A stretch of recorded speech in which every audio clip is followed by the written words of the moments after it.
ઘરે આપણે જો વાઈફાઈ લગાવવું હોય ને તો આપણે 4 અલગ ફ્રેન્ડ્સને ફોન કરીએ અને પછી એક પ્રોવાઈડરનો નંબર મળે, પછી આપણે એને ફોન કરીએ.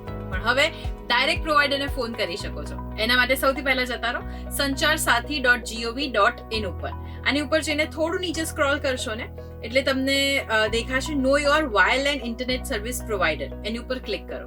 હવે તમારો એરિયાનો જે પણ પિનકોડ હોય એ એન્ટર કરી દો. હવે તમારા એરિયામાં જેટલા પણ સર્વિસ પ્રોવાઈડર્સ છે તેમનું લિસ્ટ તમને અહીંયા જોવા મળી જશે. આનું email ID, contact number, website link બધી જ ડિટેલ્સ અહીંયા છે. તો તમે એમને સીધો ફોન કરીને પૂછી શકો છો કે કયા કયા પ્લાન્સ અવેલેબલ છે અને શું ચાર્જીસ છે વગેરે વગેરે વગેરે. એકદમ ઇઝીલી તમારું કામ થઈ જશે. તો તમારા ફેમિલી ફ્રેન્ડ્સમાં કોઈને વાઈફાઈ કનેક્શન લેવાનું હોય તો એમની સાથે આ વિડીયો શેર કરી દો, જેથી કરીને એમને ઇઝી પડે કે ક્યાંથી એ લોકોએ કનેક્શન લેવું જોઈએ. અને આવા જ ઇન્ટરેસ્ટિંગ વિડીયોઝ માટે જોડાયેલા રહો gujaratsamachar.com સાથે.